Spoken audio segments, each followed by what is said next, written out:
this week, we've all had those arguments, and we all look at things so differently as men and women, and not only because of our differences in gender, but because of our differences in personality. We just have a way of looking at things, and it's important that we realize. And if you're a guest here today, on Mother's Day, I did a message called 10 Things Women Want, and you can go back on our website and see that if you want. So today we're talking about 10 things that men want, but I want to start off the message helping you realize that even though you can get a list and you can read a book and you can find out how to be the best person you can be in your marriage. I mean, that's, men are from Mars and women are from Venus, and or is it the other way around, whatever.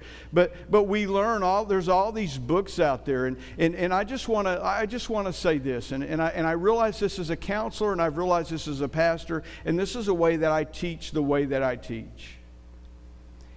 If you will get your relationship right with God, you will be the best husband or the best wife you can possibly be. And you won't have to rely or try to rely on your spouse to meet your needs. I'm going to give you some things today, ladies, that will help you understand your husbands better or your future husbands better. But it's important, husbands, for you to realize that for you, it's not your wife's job to meet your needs. Now, for her, it's her job. See, she relies on God to meet her needs, and then she's supposed to meet your needs. But that's not how you live your life out. You live your life out realizing God's going to meet my needs, and then I can turn around and I can help meet the needs of my wife. And what happens with every situation that I'm ever in when I'm counseling someone who's looking at possibly getting a divorce or their marriage is just really hard. It's funny, just a few weeks ago, a couple came in and they sat out in my office, and I could just tell from the intro what they wanted to hear. They wanted me to say, "Dude, you're right, she's messed up." And they wanted me to say to her, "Ma'am, you're right, he is so messed up." But when I hit them both with their responsibility, they got up and left, and I have never seen them again. Because that's just the way it works. That's the way it works. So just a couple of things. The first thing on your notes is this. All humans have the need to feel loved and significant. We all have the need to feel loved and significant. So we go about our lives trying to get those needs met. And what happens if we don't do it in a healthy way, then we go about very unhealthy ways, relationships and everything else in trying to meet the need. Look at Romans 5, verses 1-2. This is so important. This verse is so important to your significance as a human being and your and feeling loved. Therefore, Paul writes, since we've been made right in God's sight by faith, we have what? This is a kind of peace. This isn't about conflict with each other. This is about peace with God. And when you have true peace with God, you can have peace with anybody, even if other people will call those people a jerk. You can have a peace that passes all understanding, the Bible says. So we have this peace with God because of what Jesus Christ our Lord has done for us. Because of our faith, Christ has brought us into this place of what? Undeserved privilege. You know what that is? You can't feel more loved than that. You can't feel more significant because you've got this undeserved privilege where we now stand because of Christ, and we, what's the next word? Confidently and joyfully look forward to sharing in God's glory. So we go about life, and our purpose is that we're God's love with skin. Our purpose is that we live out our life for Christ, and that gives us our purpose, and that helps us feel loved. And I want to tell you something. You can love any jerk on the planet with that kind of attitude. And here's the most amazing thing. Loving people is what changes them. Nagging them never works. Nagging will never change that person you want to change. It will just make them worse.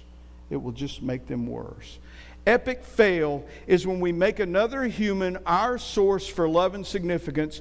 Our needs will never be met if that's the case. Your marriage will never be successful. You'll never feel good about it. You'll never feel what you felt when you first fell in love with each other. That just doesn't happen We're created to do that, you know? Just like male peacocks are created to go, so the female goes, ooh, you know, that's what we're created to feel that way. You know what I'm saying?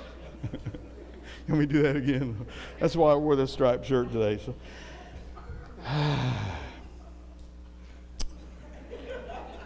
Ephesians 5:21 says, husbands and wives, we're to submit to one another.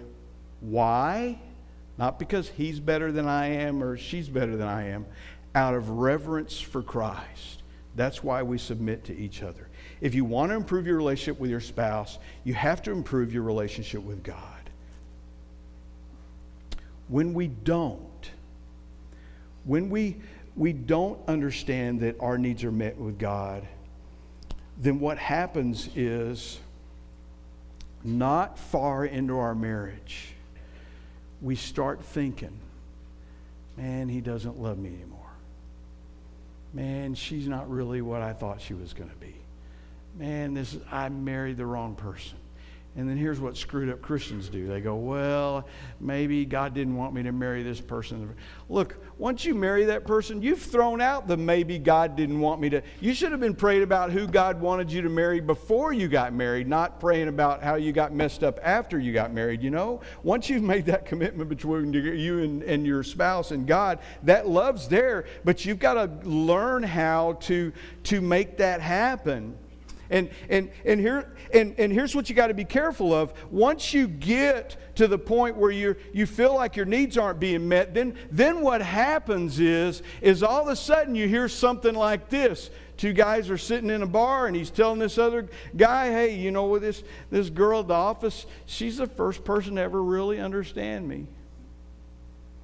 My wife doesn't understand me.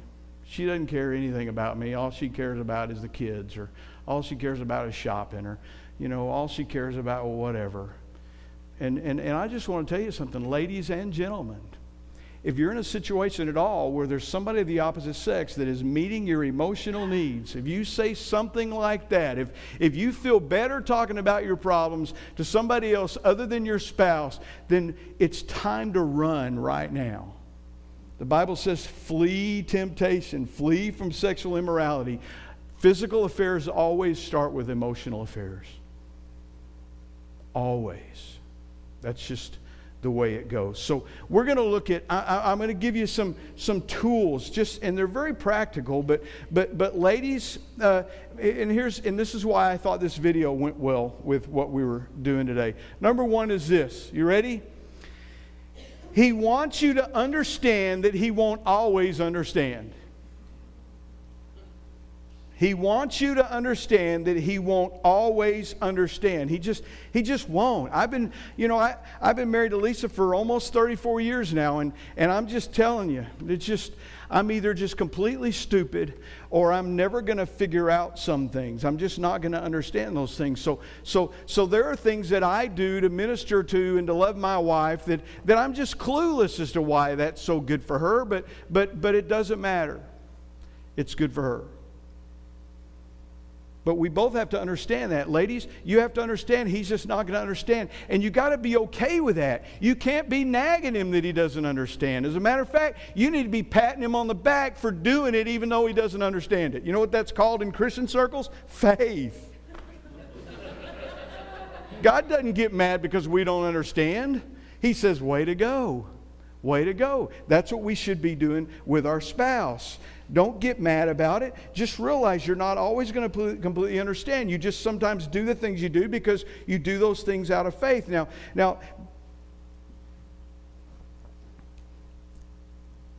it's important that you realize as we're going through these and as we think about what a husband and wife or a person, people in a relationship are supposed to treat each other, you got to realize that the other person doesn't always feel the same way. They don't. And that's not grounds for divorce in God's eyes. That's grounds for you to pray harder and get closer to God and work at loving that person into being that person that God wants that person to be. Look at James 1:19 says, Understand this, my dear brothers and sisters. You must all be, say it with me, quick to listen, slow to speak, and slow to get angry. Now, I have to admit, I have a quicker anger switch than Lisa does. Because I don't hide my anger very good.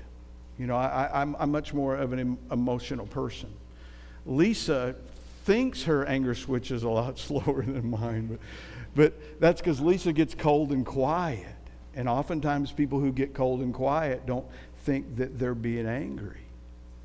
But if you're, like we're talking about before, if you practice God's presence and keeping your spiritual antenna up, then what will happen is, and here's the cool thing that about husbands and wives and even about close friends, if usually the person you're close to sees your bad emotion coming before you do. Now, I know nobody in this room's ever had a fight like this. Why are you mad? I'm not mad. What do you mean am I mad? I'm not, you know what I'm saying? Am I the only one that's ever had a fight like that? You know, we get insulted that you think we're mad. Look, just man up. If you're mad, you're mad. Admit you're mad. The problem with admitting you're mad is that you realize you got to do something about it. And it's not leave or hit. It's change. And it just helps us realize.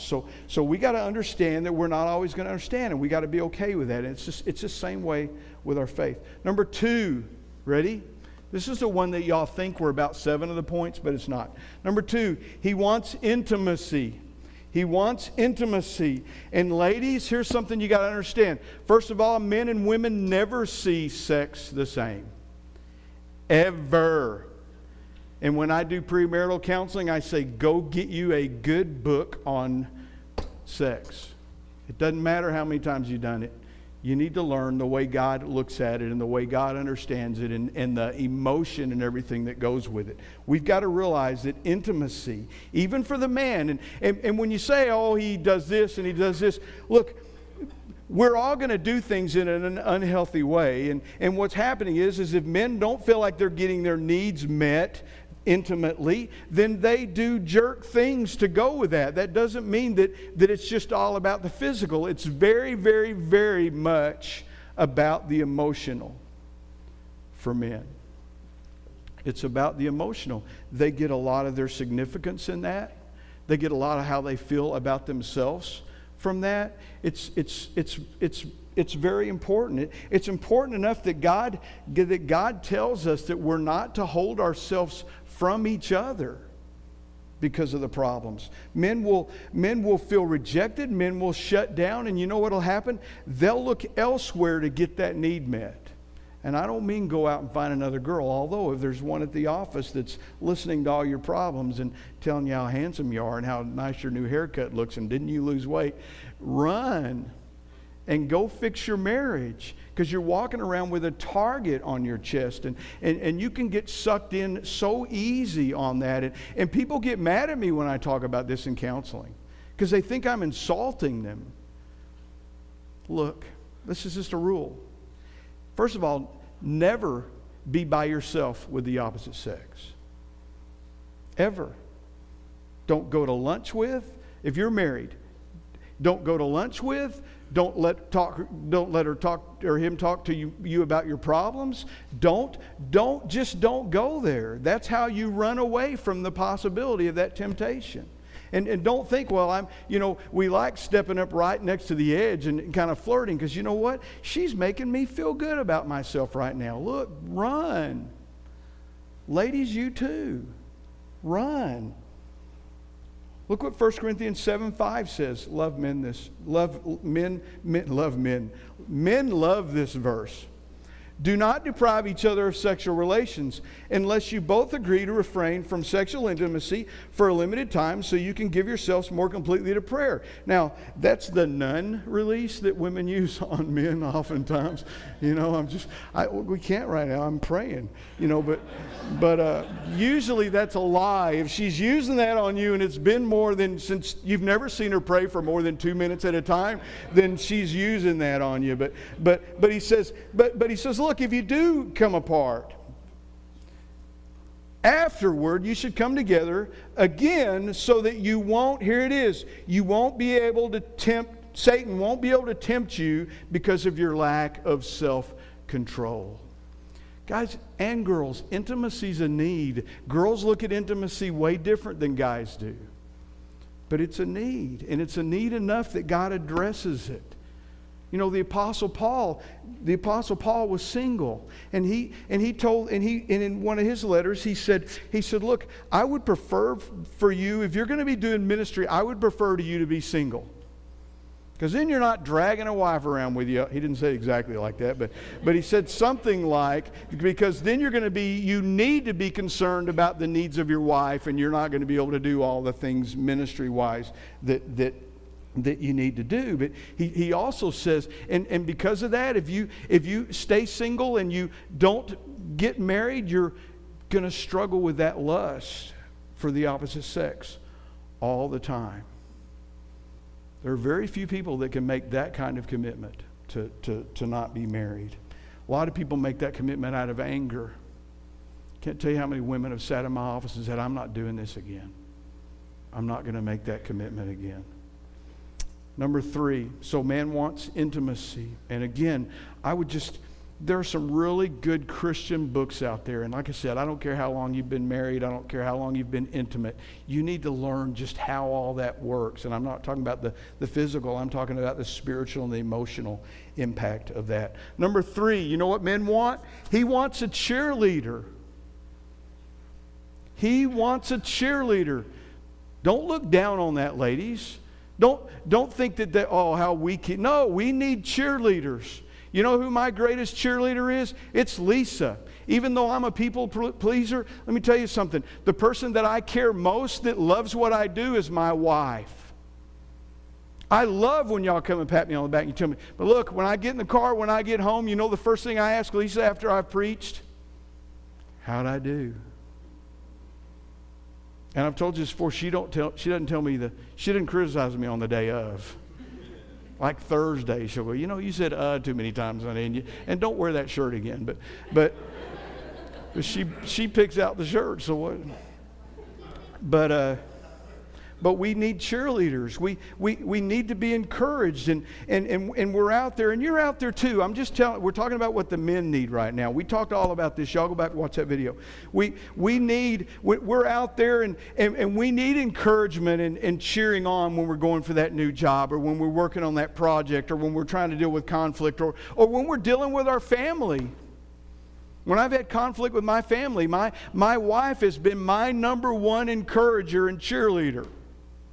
And that's what we need. And if you can't figure out the cheerleader thing, then I don't know what to tell you. Brooke was a cheerleader in ninth grade, and it used to bug me that, the game's going on right here, and the squad that Brooke was on, the whole time during the game, they looked at the audience. And they did all their cheers. And I said, Brooke, why aren't y'all cheering for the game? Why are you looking at the audience? She says, our coach won't let us turn around and look at the... I thought, that's not cheerleading. That's going for the show. You know what I'm saying? That's a completely different thing. But we've got to realize that we've got to be involved in what's going on in your husband's life and with his other wife. But that doesn't mean he comes home and you ask him questions about the job and you start telling him about the nail, because men don't like that either, especially from their wives. But know what they're doing and what they're feeling, and be encouraging for them, and be cheerleaders. Do I have to say a whole lot more on that? Be a cheerleader. Number 4, because by the way, it's easy to be a cheerleader when you're dating, isn't it? That's the what did I call that? Peacock. That's the peacock syndrome. That's a new peacock syndrome. That's what we're going to use from now on. Peacock. You just remind me of that. Okay, number 4, he wants to be your hero. He wants to be your hero. I can't tell you how many counseling sessions I've had with couples who are duking it out. A guy is too prideful to come out and say, I want to be your hero. what's going to happen is if you don't let him be your hero, he'll stop even trying. And he'll become the opposite of your hero. You know, you need to say things to him that you say to heroes. You need to talk to him about, you know what? You know when he needs to be your hero the most? When you're around, when he's around your family. You know, I've got the most incredible in-laws. And Lisa, my wife, has never gone to my in-laws about any problems that we have in our life. Ever. And we know that our in-laws would stop and help us at any time with anything. But Lisa has never in front of them been anything to me except encouraging and letting me be her hero. And that's important. Ladies, I just want to say something. Some of the most messed up marriages I've ever dealt with in counseling are when one of the spouses is with their family and they change completely the way they treat their spouse in front of their family. The first suicidal client I ever had, it was like that. It was one of those things, if mom ain't happy, nobody's happy. Look, it's important that your husband is your hero and you treat him that way, and especially when you're around other people. You know, it's terrible. Don't ever sit with girlfriends and cut down your husband. Oh my goodness. He may not be there, but what does that say about your respect and your admiration for him? You know, be cheesy. It's way better for one of your girlfriends to be jealous that you think your husband's your hero than to be laughing with you because you're cutting him down. I hate on Facebook all those things that just cut men down one after another. Look, nobody likes that. And that's not admiring or respecting. Now, here's the thing. Husbands don't always act ways that you can admire or respect. So that means you have to take it to another level. Because remember, you can't nag him into being good. You have to take your game to a whole other level if you want to change your husband. Number 5, he wants you to speak his love language. And I used this on the ladies when we did. I just tell you, if you want a tool that will be it changed my marriage and it changed my counseling practice. Gary Chapman's book, The 5 Love Languages. I just recommend that. Write that down, The 5 Love Languages. Order it on Amazon. Get it. I promise you. Even if only one of you gets it and applies it, it will be life-changing. But if both of you get it and you understand, because I put on there, he breaks it down into 5 different things. What he says with the 5 love languages is we learn we like to feel loved certain ways, and we usually marry someone who likes to feel loved another way. So if you love that person the way you like to be loved, my love language is physical touch. Not because I like sex, and it was big for me to say that with both of my kids in the room right now. But I like physical touch. Y'all see me. I'm a hugger, and I safe hugs and all that kind of stuff. But physical touch is when I'm with my grandchildren, I'm rubbing my hands in their hair all the time and everything, because that's the way I feel loved. And there's nothing that feels better than me than when we're watching TV and Lisa's got her hand in my hair or whatever. And but Lisa's not physical touch. She used to not even hardly hold my hand when we walked through the mall. I mean, that's just not her thing. But you know what Lisa's love language is? Some of y'all know what it is. It's acts of service. Lisa's love language is acts of service. So our fights would go something like this. Well, I come up and hug you in the kitchen and you don't even respond and you don't even kiss me and you don't turn around and hug me. You must not love me. She goes, well, you don't take out the garbage. Y'all know what I'm talking about. Some of y'all just went, don't,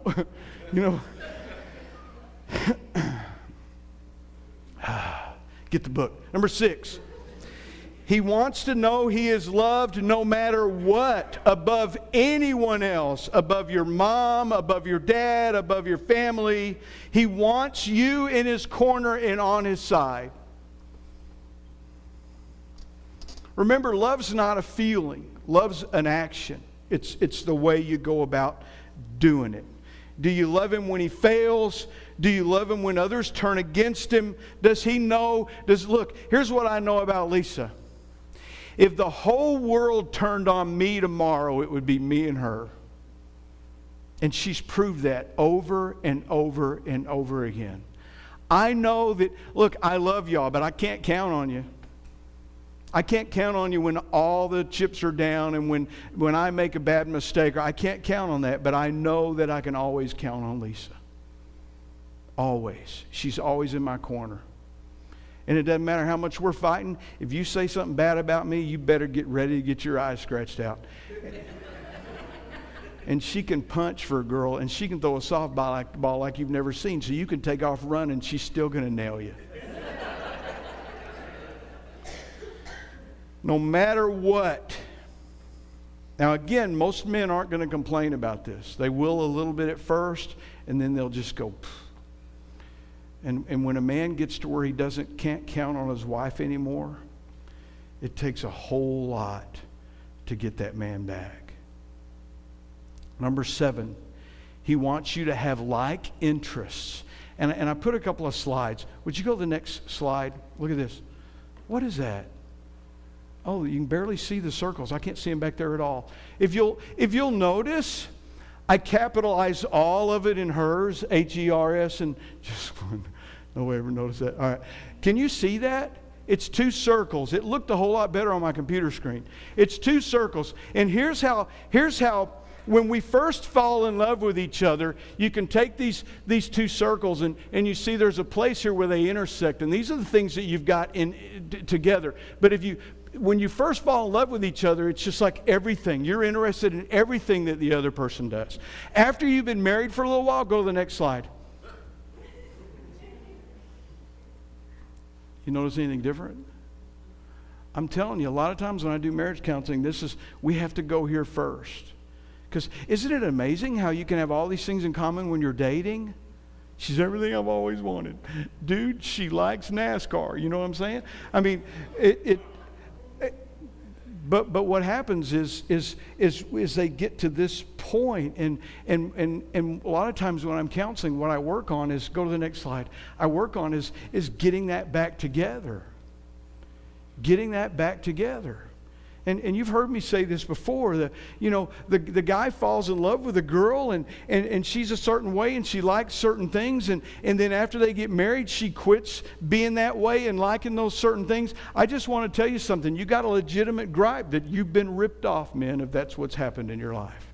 You've been ripped off. I was counseling a couple one time that she took up golf while they were dating. Dude, he fell in love with her and she quit golf and sold her golf clubs right after they got married. He got ripped off. I told him, dude, you got ripped off. I told her, you ripped him off.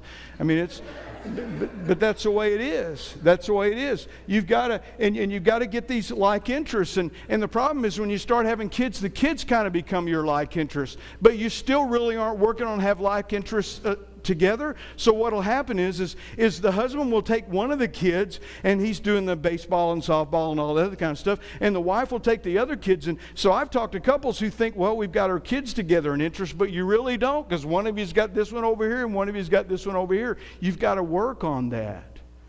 And sometimes you just got to learn to like things because that's what she likes. But developing something that's together is important in your interests. When you go home today, ask your spouse, do you feel like you've been ripped off? Humbly ask that. And then don't get mad if she or he says, yeah.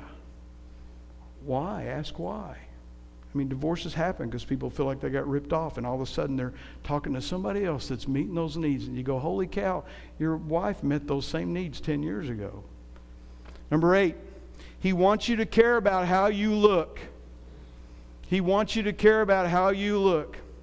I've had women when I'm teaching this go, no, he should love me unconditionally. And I'm going, no, take a bath, I mean, it's important. When you were dating, you didn't go out to the car looking like that and smelling and all that other kind of stuff, Shave your underarms. Do the things that you did when you were dating each other. Don't just all of a sudden go, look, my wife always cares about how she looks. Always.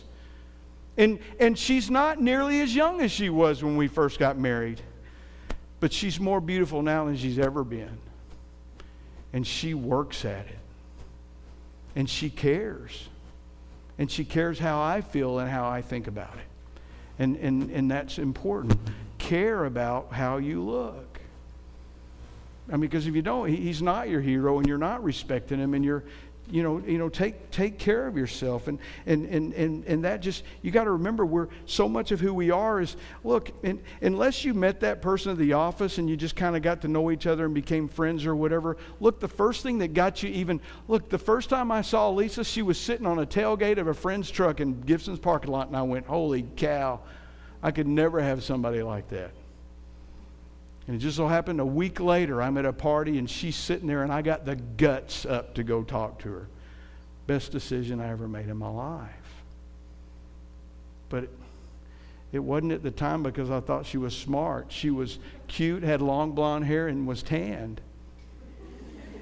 And then I found out all the other stuff went with it after that. He wants you to care about how you look. Number 9, he wants a peaceful home environment. He wants a peaceful home environment. There ought to not be nagging right when he walks in the front door. You ought to be taking care. Look, if you both got jobs outside the house and everything, we'll work out how all that works and how you help each other and all that other kind of stuff. But it's important that, ladies, that you have a certain amount of in-chargeness. Does that sound right? No. The English teacher's going, no. Well, you'll be in Washington in a couple of weeks, so it won't matter. The rest of us aren't English teachers, so I love Tiffany. I call her sometimes and say, does this sound right? I forgot to call her on that one. In-chargeness. I made that up. It'll be in the dictionary in a few years. So, but you can be in charge of the peace in your family. And disciplining your kids properly and submitting. It's mutual submission, remember, but it's important to, he wants peaceful. Now I'm going to talk about number 10, and this might be the hardest. He wants a spiritual partner. Okay, now let me say this. He might not know he wants one.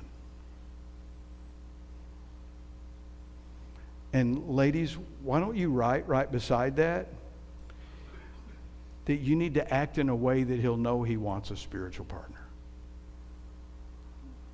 If you act like Jesus, he'll want it. And if he doesn't know Jesus at all or care about Jesus and thinks that you're going to church as a bunch of... If you're being Jesus, it's going to change him. Matter of fact, there's a place in Scripture that says, wives, that you're supposed to submit to your husbands and love him and care for him and be who God wants you to be around him, and it will change him. It will change him. And I've seen that happen in our church lots of times. Lots of times. Lady starts going to church. She's going for a while. Husband's resistant to that. And then all of a sudden, one day, he's noticing that she's changing and she's becoming more spiritual and she loves Jesus more and she's becoming more forgiving and she's not nagging him anymore. And all of a sudden, he goes, hey, I think I'll go to church with you next week. I'm telling you, it happens.